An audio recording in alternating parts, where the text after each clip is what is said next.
Welcome to richplanet.net, the program which aims to uncover the truth behind the alien and UFO mystery. I'm Richard D. Hall, and this week's program is about aliens. I will be looking at evidence and testimony which suggests that we have been visited by several different races of alien, not only in recent years, but over thousands of years. What do they look like? Where do they come from? How do they behave? What do they eat? And would you invite one home to meet your mother? This question depends entirely on the type of alien we are dealing with. To get the ball rolling, let's look at some of the witnesses who have provided testimony about the existence and characteristics of aliens. Clifford Stone worked for an elite team in the US Army with a top-secret security clearance. Stone was involved in the recovery of crashed or shot-down UFOs. The team's job was to secure the crash site, remove all of the evidence, and transport it to secure military bases away from the public eye.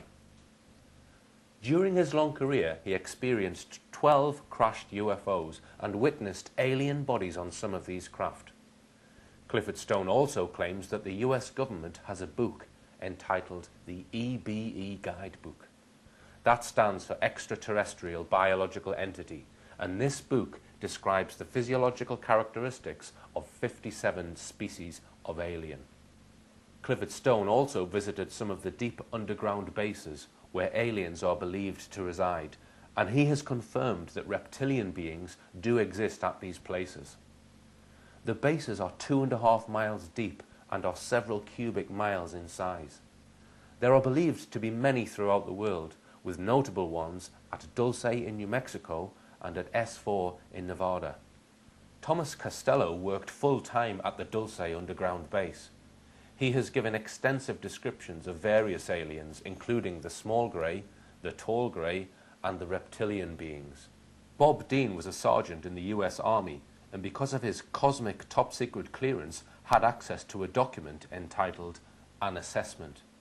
This document concluded that in 1964 there were 4 known groups of extraterrestrials visiting Earth. Robert Collins served in the US Air Force in the field of avionics. He has given information about various aliens believed to have been captured by the US military. The information he provided was about the small grey, one of which survived the Roswell crash and was kept in captivity by the Americans for a few years until it died. Phil Schneider worked for the US government on Black Ops as a geologist and structural engineer. He had a top security clearance and had access to sensitive information about aliens. 3 months before he was murdered by the government, he described an encounter he had with 2 tall grey aliens. What now follows are detailed descriptions of 7 different species of alien, which have been derived from these witnesses' testimony and various other pieces of information from within the UFO community.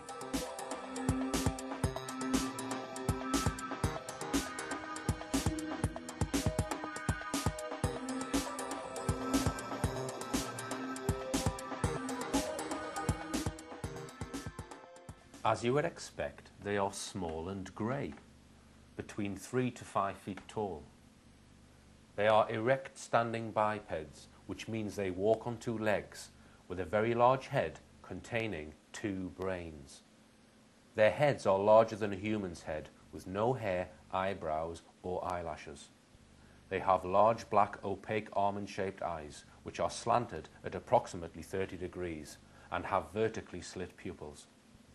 Their eyes are described as being very creepy, and make a lasting impression on people who have seen them. Their heads are domed and look similar in shape to a human fetus head.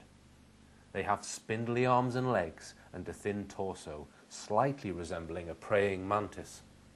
Their long hands reach down to their knees when standing with their arms by their sides, and a small palm leads to claw-like spindly fingers. Normally they have 2 short and 2 long fingers, but some only have 3 fingers. Their skin is slightly reptilian in texture, grey in colour, and tough. Small feet with 4 small claw-like toes complete this insect-like creature. Internally, they have a non-functioning digestive system, waste products being secreted through the skin. How do they behave? They are extremely logical beings and have a love of technology. Religious activity annoys them. Any activity which does not have an obvious logical context confuses them, which means they have no sense of humour and don't understand poetry. Their movements are very slow, deliberate and precise. Although they have high intelligence, they do take a long time to make decisions. They are believed to possess a telepathic ability, which as a group gives them a collective consciousness. What are they up to? Some types of small grey work for the draconian reptilian alien and are subservient to them. Small grey aliens are involved in several unpleasant activities. They abduct humans for genetic experiments and mind programming. They use implants to monitor humans. Attempts by humans to remove these implants have sometimes resulted in the death of the human. After many years of practice and research, they have become experts in the manipulation of both the human body and mind. One of their projects is to create a new type of being, the human grey hybrid. It is the small grey alien that has been recovered from UFO crashes such as Roswell and Missouri. What do they eat? Blood and other biological fluids is the mainstay of the small grey's diet. They abduct human beings and certain animal, usually cattle, to make these fluids. The formula they produce includes amniotic water. This is the nourishing and protective liquid contained within the womb of a pregnant woman. Blood plasma and several other soft tissue body parts which are raw, usually from a cow or bull. The Grey's requirement for bovine innards explains the thousands of mutilated cattle which are found all over the world. The mixture is a nearly clear mixture with a texture of pureed peaches. They try not to consume this substance around humans because the odour is totally obnoxious to us. Another chilling part of their diet is a substance which is generated by the human brain when we are under stress or in fear of our lives. Phil Schneider claims they consume this substance like a recreational drug, as a human would use cocaine. The substance may well be a hormone and is sometimes known as life energy or soul energy. Where do they come from? The small grey comes from the constellation of Zeta Reticulum, which is 39 light years from Earth. They originate from the fourth planet around the second star of Reticulum. This is only observable in the night from the southern hemisphere. Would you invite one to meet your mother? Definitely not, bearing in mind that the small grey is quite happy to extract your soft tissue organs and all of your blood, then liquidize this into a protein drink for its afternoon refreshment. They can also exercise mind control, and they stink.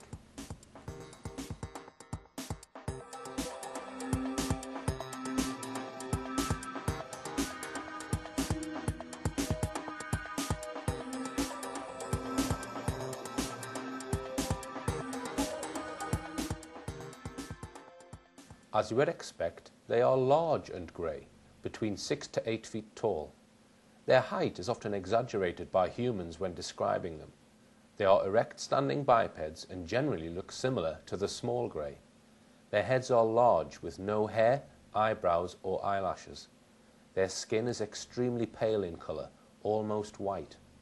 It is possible that this race is actually a hybrid of the short grey and a taller race. The nose is much larger than that of the small grey. How do they behave? They have similar characteristics to the small greys, are less vicious towards humans, but still considered hostile. What are they up to? The large greys have an overseeing role over the small greys. They are known to have carried out diplomatic activities and missions, such as negotiating treaties. It is the large grey species which met with President Eisenhower in 1954 and formed the Greada Treaty. This treaty gave the Greys permission to abduct cattle in exchange for technology given to us by them. They share the same interest as the small grey in areas such as genetic experiments and mind control. What do they eat? They presumably have a similar diet to the small grey. Where do they come from? The large greys originate from a planet orbiting a massive red star named Betelgeuse in the Orion constellation. This is 427 light-years from Earth. The star is viewable in the sky after midnight between east and southeast. Would you invite one to meet your mother? No. The very sight of a tall grey would probably give your mother a heart attack. They also smell very bad and have been known to attack humans with a radioactive blue beam.